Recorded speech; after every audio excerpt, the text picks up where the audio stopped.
Hello, everyone. Welcome to another Geopolitical Futures podcast. I am back from hiatus. Xander Snyder is with me. Hey, Xander, how's it going? Good, Jacob. How's it going? It's going all right. I went to the eye doctor, and my eyes are completely dilated right now, so it's a minor miracle that I could even hit the record button. And I think you're in your car, right? Yeah. This is an unusual recording setup today. Well, here we are, and what we wanted to talk about was we wanted to get a little ethereal, a little abstract, theoretical, insert whatever word you want there. We're going to talk about some theories of geopolitics, and we're going to talk about three main theories of geopolitics from three main thinkers. And these three thinkers are Alfred Mahan, who's an American who wrote about sea power. We'll get into that in a second. Halford Mackinder, who is English, wrote about land power is a little bit too much of a vulgar simplification, but we'll explain that. And then Nicholas Spikeman, another American who really is one of the guys who gave the intellectual underpinnings for what would become containment, the containment theory. We're not going to be talking about, there are plenty of other geopolitical theories out there from non-Western countries, and we're not going to be talking about them, but it might be interesting to come and maybe do a comparative conversation about some of them at some point, but we're just going to talk about these three theories. They're interesting because the reason these theories are so important, and they're what us geopolitical nerds like to talk about. They each posit a different center for what a dominant world power has to control in order to be a global power. So ironically, Mahan was the one who came first, and Mahan was read voraciously by Teddy Roosevelt, by Franklin Roosevelt. He inspired a lot of different American strategists and thinkers and politicians, etc. And his real contention was that global power was based on the sea, that if you could control the world's oceans, if you could control bodies of water, you would then see a global power emerge. Mackinder comes a little bit later, and he publishes a paper with his heartland theory, and hopefully, we're gonna put a map up, hopefully as a link to this podcast, so you can see what I'm talking about here. But basically, in Mackinder's vision, basically from Europe all the way to Asia is something that he calls the world island, and if you control the heartland of this world island, which is generally sort of around Russia, Central Asia, sort of that central part of the world island, you then control the world. So a lot of when the Cold War was just starting, you could sort of think in terms of Mahan sort of saying, well, the United States controls the oceans, therefore the United States is more powerful. A Mackinder view might be to say, well, no, the Soviet Union controls the heartland of the world island. Really, the Soviet Union is going to be the dominant power. And then Spikeman comes along and sort of modifies Mackinder's theory just enough, I think, to sort of be thought of as separate, because Spikeman's point is not that it's not really the heartland of the world island that is important, but it's also not just the seas. Sea power is not enough. It's really what he calls the Rimland, and the Rimland is all of this land that is around the heartland of the world island, and if you can control that, then you become a global power. And the reason I want to bring this up, these thinkers come up all the time if you're thinking about geopolitics, and they were certainly extremely relevant in the Cold War. But I have heard people talking about them again. I actually recently heard Steve Bannon talking about them and bringing them up in terms of competition between the United States and China. And I've heard it in a couple other places. And one of the things that people have been saying is that, the United States is sort of operating on this paradigm of sea power, and China seems to be operating on this paradigm of maybe controlling the heartland or even controlling the rimland. I think that's open for conversation. Some people are saying, well, one belt, one road is really just China trying to control the rimland. And if you look at the different places that one belt, one road is supposed to go, there is some credence to that. Another argument would be that China is pushing into Central Asia, it's increasing its influence out that way. That's really them trying to control the heartland. I generally come down on the side of sea power, but I think it's important to just think in terms of what some of the most powerful countries in the world are doing and how it fits in with some of these geopolitical theories, whether these theories still apply, whether technology has changed them, stuff like that. So we thought we might talk a little bit about that. Xander, I'm gonna ask you a question that has been bothering me, which is that Do you think China thinks this way? Do you think that China looks out at the world, and do you think One Belt One Road is sort of an attempt to conquer the Rimland and to solidify control over Macinder's heartland, or do you think that China really is wants to be a sea power and is blocked in by the United States, and the most important thing that China is doing is not One Belt One Road, but it's really its advances in its naval technology, and until it can break out of the box in the South China Sea, it's fundamentally constrained. What do you think of that? Man, that's a good question. I mean, I'm immediately inclined to say it's probably a little bit of both, and I know that's kind of a cop out, but ultimately, China is trying to develop its interior. A big reason that historically its empires have fallen are because there always persists some degree of inequality that's not really solvable even during successful times. And that's been occurring now. And even though the interior, there are fewer people in poverty in the interior of China now, the question is, they're basically playing, a catch-up game. Will they be able to solve that problem sufficiently before some sort of unrest forms? So the interior matters. Now, I think that's, you mentioned both Mackinder and Spikeman talking about China's approach. I think China does fit more than the Rimland theory with Spikeman, right? Because Mackinder in the heartland was further north, like where Russia is. Yeah, I think one thing that has been bothering me about this is to try and explain sort of the differences between some of these individual countries, because as is often the case, when you start to get theoretical, you start to want to fit things into these beautiful categories, and you sort of forget reality. So, in an abstract world where one country could dominate the heartland, let's say, or could dominate the entire Rimland, yeah, I could definitely see the argument for that country being powerful. But if you just look at a map, it's completely impossible to dominate the Rimland. The Rimland, in Spikeman's sort of imagination, sort of starts in southern Russia, northern China, goes all the way down through all of Southeast Asia, India, through the Middle East, through some of the Caucasus, like Europe. Like, forget about the Rimland. Like, we can't even get the European Union to function as a whole, let alone the rest.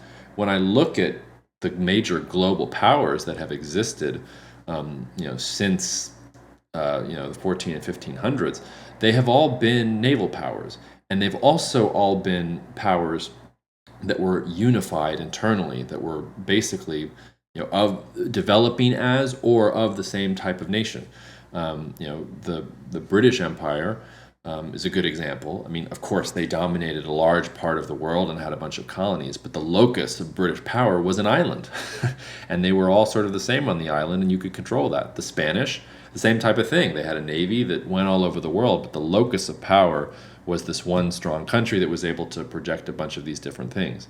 The thing that makes the United States, I think, so powerful in some ways is that it basically got to clear the deck. The Native American tribes that were here when the English settlers got here are no more, and the United States was basically able to create a country with none of the baggage that a lot of these countries in the Rimland and the Heartland have. And so the United States is both a large country that is situated on both oceans that can project power into the seas, and then also is way more internally unified than any power would be in Asia or in Europe. So we might say, sure, theoretically, if you could control all of the Heartland and all of the Rimland, yeah, you probably would be able to beat out a naval power, or perhaps you would already be a naval power yourself. Yeah, I mean, to just finish answering your question, I think China is certainly concerned with the interior. I think that's part of the Rimland, which you guys will see when we post this map up. It'll help contextualize everything we're talking about. At the same time, so much of what makes China what it is today is based on sea trade. I mean, if China were to be blocked at the South China Sea where the Philippines sits, or the Strait of Malacca, and it's either its imports or its exports were blocked, it would find itself in dire straits. No pun intended. Actually, the pun was obviously intended. So I don't think it's appropriate necessarily to look at China and say all of their moves fit neatly within one category. And I think that's especially the case because I'm not convinced that China's goal is global domination, right? I mean, we're talking about geopolitical theories that specifically have to do that concern themselves with global domination. Again, you talked about Spain and Portugal and England and now the United States, depending on their naval power, and all of these countries, to a degree, having a relatively smaller land military as well, including the United States. I mean, it's still very, very big, but China and Russia have more people in their military, right? It seems to me that, you know, China doesn't need to dominate the world to be secure. It just needs to have a sufficiently large sphere of influence carved out in its area of the world. And I think it's probably going to focus on that before it ever, tries to go beyond that with whatever theory, its leaders pursue. Now, I think you bring up the issue of theoretical, the issues with theory, right? And they're good. The purpose of models of political theories is to simplify reality sufficiently so that you can analyze one aspect of it in greater detail and draw insights from it, right? This is true with economic models as well. But they necessarily, by introducing assumptions, exclude many aspects of reality. So if you try to lump everything that's going on in the world into any single one of these theories, I think you're going to run into problems, which is these theories are meant to cast light on aspects of how nations react with one another or interact with one another, and not necessarily explain everything. So there are lessons to be learned from all of them, and we'll probably find in practice none of them are entirely accurate. Although, to your point, in terms of global domination goes, it seems like sea power has generally been more important. I mean, the Soviet Union occupied the heartland, and it was not able to dominate the world. But again, Spain, Portugal, Britain, the U.S. have to a certain degree because of their naval power.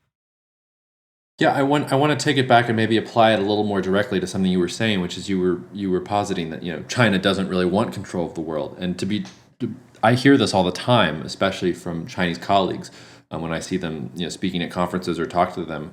They sort of say like, look, like this is a false thing. Like China is not trying to take over the world. But so how do you like something that's in the news right now that maybe we could contextualize a little bit and hack into is, so China is reported to be seeking to buy the 5% of Aramco that is for sale before it goes to an IPO.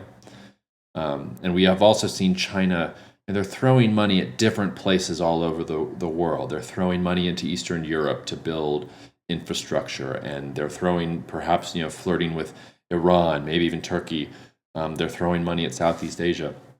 How do you explain those moves from China's perspective? Like, how is it in China's interest to buy 5% of Aramco? How is it in China's interest to create a random naval base in Djibouti, for example?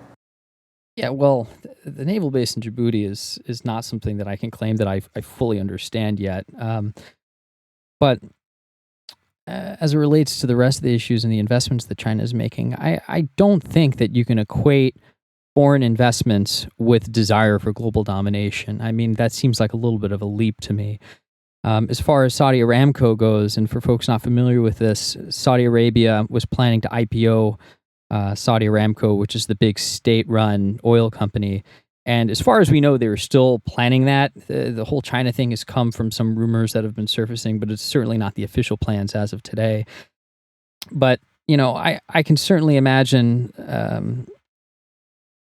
if you think about that deal in strictly economic terms, it might not make a lot of sense. Saudi Arabia seems to be a struggling country, and if they run into enough political problems, obviously that company is going to suffer as well. But if you look at that deal from a political economic perspective, I can imagine China getting concessions from the Saudi royal family in exchange for the purchase of 5% stake. And in return, Saudi Arabia doesn't have to go through the transparency requirements that are involved with listing a company publicly on a stock exchange, like the London Stock Exchange or whatnot. So that's one explanation for Saudi Arabia in particular. I mean, we can go country by country, but I don't see I don't see investments like that as indicating any sort of underlying long term or well, medium term desires for global domination or hegemony.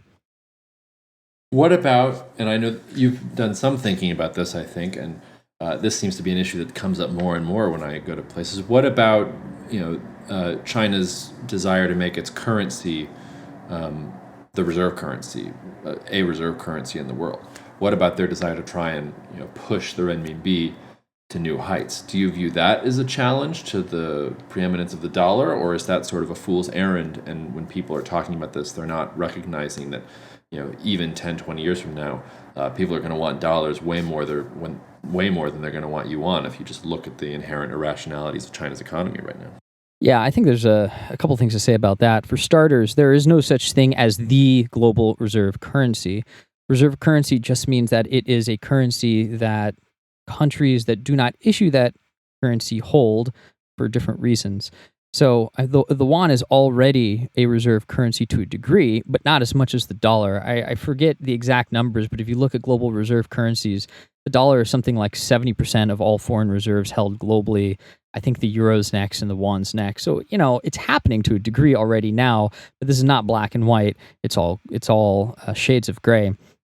And the point you make about the irrationality of China's economy is an appropriate one, because ultimately the strength of a reserve currency comes from the strength of the political economy of a country.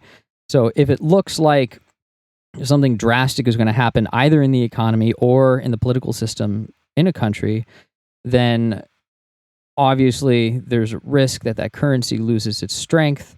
And if that sort of risk prevails for too long, then you're no longer looking at a stable currency. And that's really kind of what you need in a reserve currency. And I know a lot of people will look at what's going on in the US now and say, oh, there's all this political instability, but the fundamentals are all still good. I mean, we've talked about the degree of diversification of the U.S. economy. We've talked about why, despite some short-term signs that politics may not be trending in the direction that some will like, the long-term fundamentals are nevertheless there, and why we think this isn't the case with China. So as far as the reserve currency goes, again, I think it's one of those things that China would certainly like to have, because having more yuan around the world gives it a greater degree of control over its own currency, and therefore certain aspects of its economy, but wishes do not make reality. Yeah, another thing, if you look at this map and it just sort of jumps out at you, there's a lot of fear of China in the world right now, I think, and also just a lot of desire for people to get Chinese checks because the Chinese are paying. But if you look at China and you look at necessarily the European peninsula and what the EU is supposed to represent, these are actually similar entities in terms of GDP, for example. China has a greater population, but a lot more poor people. In terms of population, Europe is pretty large, certainly larger than the United States. But you never hear people concerned that the EU is about to take over the world. There's some kind of sense that, oh, well, China's going to try and take over the world, but the EU is not. Europe would never do such a thing where it would try to project power all across the world. So I think the point that you're making really has to be driven home.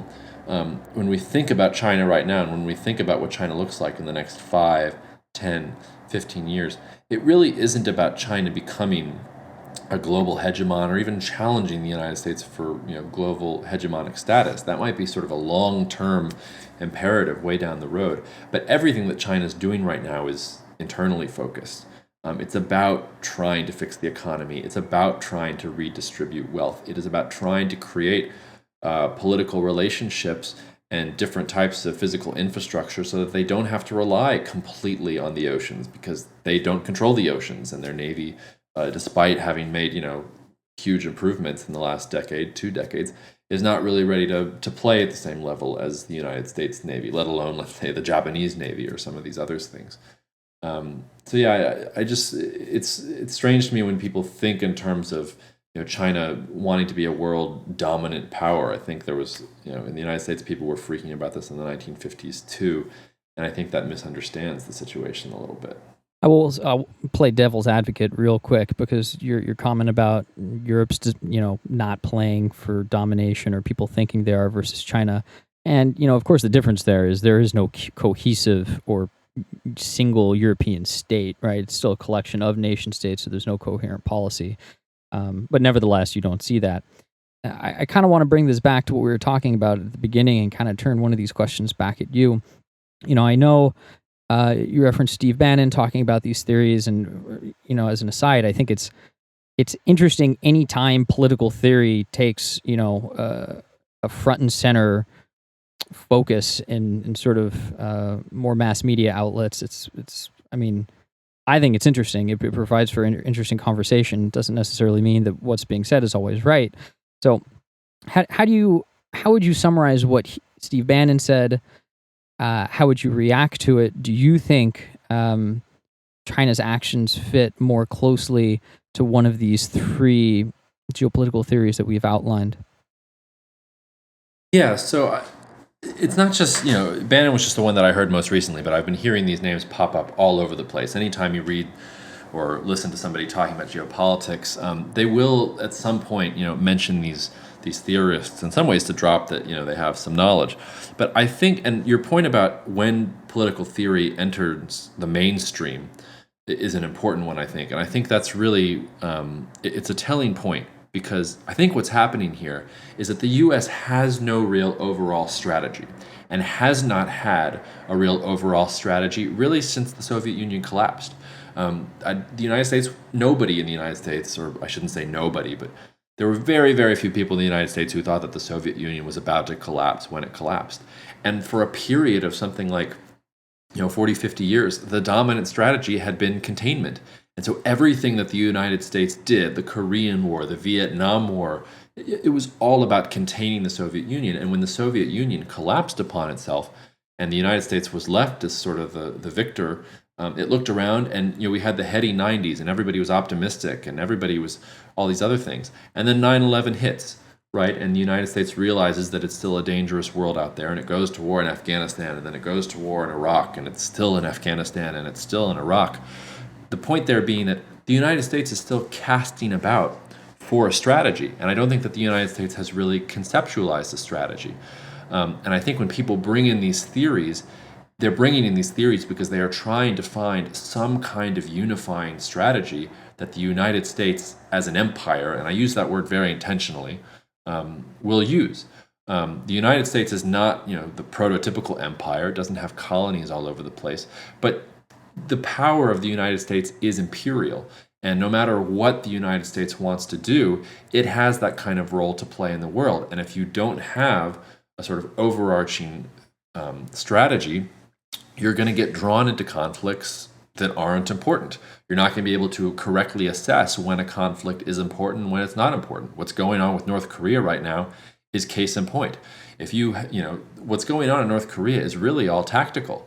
The United States doesn't want to be threatened by nuclear weapons from North Korea. But if you're just looking at it from an objective point of view, Pakistan has nuclear weapons, India has nuclear weapons. There are a lot of different countries in the world that acquired nuclear weapons, and the United States did not freak out. So either the United States thinks that North Korea is actually could use the nuclear weapons, which I personally don't think that. I don't know anyone who actually thinks they would use them. Or you think that there's some strategic reason for the United States to block North Korea. In reality, there is no real strategic reason for the U.S. to block North Korea. Yes, the United States needs to protect South Korea, but North Korea is not invading the South. It's not doing anything except starving its own people and creating these missiles that it can shout around in parades. I do think that China has a strategy. And in some ways, it's, I don't want to say easier, perhaps it is simpler to articulate a strategy when you have a smaller space within to play. When the United States thinks about its strategy now, it has to think of itself as a global power. China, I think, doesn't have to do that yet. I think Chinese strategy is really about, first of all, solidifying the control of the Communist Party, of redistributing wealth from the coast to the interior, of creating a government and a state that is strong enough to withstand some of the convulsions that earlier Chinese regimes were not able to withstand.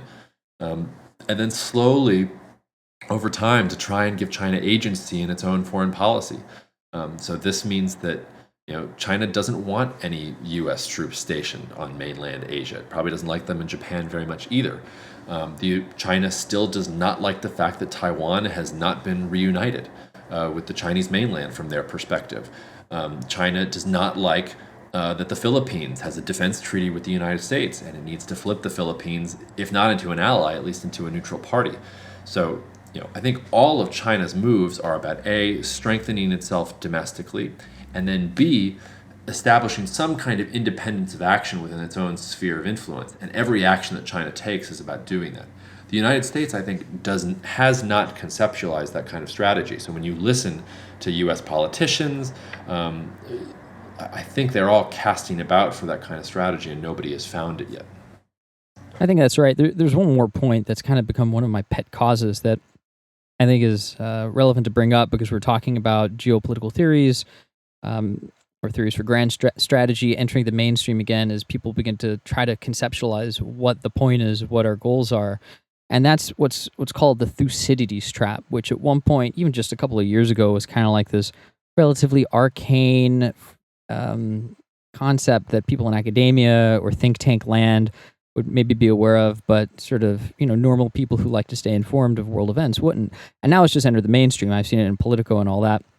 Well, the Thucydides trap is, Thucydides was this guy who's a historian. He wrote the history of the Peloponnesian War, which is this war in the 5th century BC between Sparta and Athens. And the basic premise, and I'm boiling down like a 500-page, really intense history here, is that the ultimate cause of the war was the rise of Sparta challenged Athens, and they went to war because that was because of the declining power differential between the two countries. So people take that idea and say, well, China is growing in strength, and the U.S. is the dominant power today. So per the Thucydides trap, we're running a great risk at war between these two countries. And the problem with this interpretation is twofold, and I think it highlights the importance of remaining skeptical when you read about geopolitical theories and ideas of grand strategy in the media. You need to not only take what's being presented and find the similarities in the historical comparisons, but also the differences, because there are plenty of differences between the U.S. and China today and Sparta and Athens. For starters, Sparta was on the Peloponnesian Peninsula in Greece. That's why it's called the Peloponnesian War. It was attached to the rest of Greece by the Isthmus of Corinth. So Sparta, which was a land power, Athens, which was a naval power, Sparta could threaten Athens in a very unique way on the land. It could walk to Athens. China cannot walk to the United States. And that sounds comical, but that geographical distinction is really important. For starters. The second is Sparta didn't declare war on Athens. Athens declared war on Sparta in fear of its rise. And it did so in part through naval blockades and ultimately sending more land forces, but it was far more effective, at least in the beginning of the war. It was like a 30-year-long war with its navy. So again, for that comparison to apply to U.S. and China, the U.S. would have to be the one declaring war on China. And in almost none of the analyses that reference this Thucydides trap, at least in sort of, most media outlets, they say that China is going to be the aggressor and they will inevitably bounce into the U.S. So, I mean, the point here isn't necessarily that, the idea that Thucydides trap is misused, but that when you think about these things, remember, you have to look for the differences as well as the similarities. Otherwise, you're prone to misinterpret the lessons to be learned from that historical example. Yeah, I think that's a great point. And I would just add on to it, in trying to think through some of what this is. I mean, you did a good job of talking about what specifics we need to think about. One of the big differences between the United States and China is that the United States is a naval power, and China is really a land-based power. And we might say that there is, something to be said for there are sea-based powers that behave in similar ways, and then there are land-based powers that behave in ways that are particular to land-based powers. So perhaps if we're thinking about the world, countries like the United States, Great Britain, Australia, Japan, these countries have things in common, may even share challenges in common, whereas a country like China, and I know China has a long coast, but when you look at China, like it really hasn't been able to bust out of its box in the South China Sea, and historically has never really been a naval power. The things that it's doing are brand new. You might think of China much more like a landlocked country, like a Russia or something else like that. Turkey might be an interesting case study there because Turkey can sort of claim to be both. Although Turkey has really not developed a navy, even though the Bosphorus and the Mediterranean is so important to any power that would try to rule in Turkey. But not recently. But I guess the point I'm trying to make there is, like you said that somebody couldn't walk from Sparta to attack Athens. You can't walk from the United States to attack China, and you can't walk from China to attack the United States. I think the real moment at which to think about the United States and China coming into conflict, it's not North Korea, and I don't think it's trade, and it's not the South China Sea. The moment at which China could even think about, marshaling the forces necessary to take Taiwan is the moment that I think all this changes. And I think long term, that's really the place to watch, and I think long term, that's the place to go. Because if China has the ability to take Taiwan, then you could say that you could walk from China maybe to the United States, or at least to United States interests, and severely threaten them. The fact of the matter is, though, we're not there yet, and China has so many things that it needs to take care of before it gets there, that it's sort of premature to think about it. But long term, I think Taiwan is the thing that comes up over and over and over again. And the United States will, I think, at some point have a choice to make, whether it's going to make a stand and defend Taiwan or eventually let China have it. Yeah, I think those are some interesting thoughts, Jacob. And the focus on Taiwan, I think, is important to keep in mind, especially with the reasonable but nevertheless outsized focus on North Korea right now, because ultimately Taiwan is a greater interest to China than North Korea. So we'll see how that plays out. But anyways, this was an interesting conversation. Hope you folks out there learned something, found it interesting. Jacob, thanks for the riveting conversation. Thanks, Xander. Hope you can get out of your car now and get back to a desk. I'll talk to you next time. For more geopolitical insights from the team at Geopolitical Futures, sign up for our free weekly email newsletter using the link in the description.